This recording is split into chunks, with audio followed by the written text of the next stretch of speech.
cet espace de la voiture, qui est un moyen de tourner à l'abri du régime, se réplique à l'intérieur du film et de son système esthétique par ces cadres un petit peu fermés. Et donc il y a cette idée que le film va se placer comme ça dans un espace un petit peu hors de la réalité concrète du territoire iranien, mais dans lequel on peut débattre, on peut se poser des questions, une espèce un peu de bulle comme ça.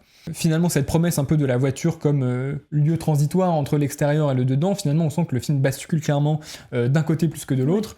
Panahi, lui, décide de se mettre en retrait d'un coup et de dire non, mais en fait, oui, il y a ce potentiel-là, mais moi, ce que je veux, c'est vraiment vous dire quelque chose.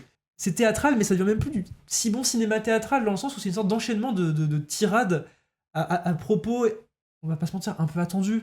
On se venge pas, est-ce que c'est lui, est-ce que c'est pas lui? C'est un film sur un accident, et on sent que rien n'est accidentel, en fait.